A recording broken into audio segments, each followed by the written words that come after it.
Boxanagar ITI কলেজে শিক্ষক ও কর্মচারীদের সময়মতো উপস্থিতি নিয়ে প্রশ্ন উঠেছে। স্থানীয়দের একাংশের অভিযোগ, সরকারি নির্ধারিত সময়ে কলেজ শুরু হলেও অনেক শিক্ষক ও কর্মচারী সময়মতো উপস্থিত হন না। শুক্রবার সকালে কলেজে গিয়ে এমন চিত্র দেখা গেছে বলে দাবি করা হয়। অভিযোগ অনুযায়ী কলেজে কর্মরত সকল শিক্ষক উপস্থিত ছিলেন না। বিষয়টি নিয়ে প্রশ্ন করা হলে কলেজের অধ্যক্ষ জানান, অনুপস্থিতিদের বিষয়টি খতিয়ে দেখা হবে এবং প্রয়োজনীয় ব্যবস্থা নেওয়া হবে। এছাড়াও কলেজের প্রশাসনিক কার্যক্রম নিয়েও বিভিন্ন অভিযোগ উঠেছে। তবে অভিযোগগুলির সত্যতা স্বাধীনভাবে যাচাই করা সম্ভব হয়নি। স্থানীয়দের দাবি, শিক্ষা প্রতিষ্ঠানের নিয়ম শৃঙ্খলা বজায় রাখতে সংশ্লিষ্ট কর্তৃপক্ষের নজরদারি বাড়ানো প্রয়োজন। আমাদের কাছে দীর্ঘদিন ধরে একটা কমপ্লেন আসছে, সরকার নতুন নিয়ম যে করেছে 9:30 থেকে 6টা পর্যন্ত। এই নিয়ম হওয়ার পরে আপনাদের কলেজের স্টাফরা প্লাস আপনি নিজে নাকি 10টার পরে কলেজে আসেন। ইতিমধ্যে কিছুদিন আগেও আমাদের স্টাফ এসেছিল একজন, তারপরও হয় দেখা গেছে 10টার পরে এসে শুধু গার্ড আছে। এ ব্যাপারে আপনি বলেন। আজকেও আমরা এসে দেখলাম প্রায় 10টা বাজে আপনারা এসেছেন।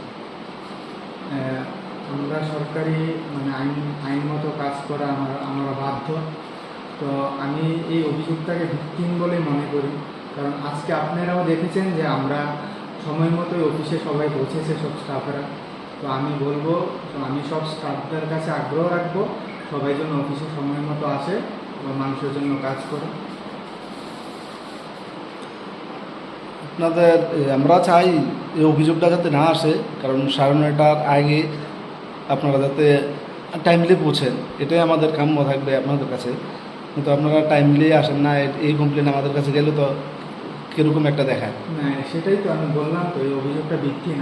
আজকে তো আপনারা এসছেন না, আপনারা দেখতে পেলেন। হ্যাঁ, তবে সেরকম যদি কোনো কমপ্লেন থাকে সেটা আমাদের জন্য খুবই দুর্ভাগ্যের।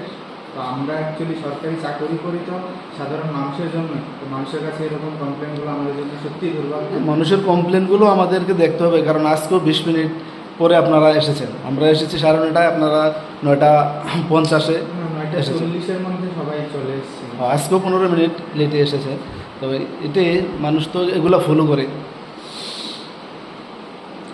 অভিযোগের সত্যতা কতটা আর আদৌ হবে কিনা কোনো ব্যবস্থা, এখন সেই দিকেই নজর বক্সনগরবাসীর।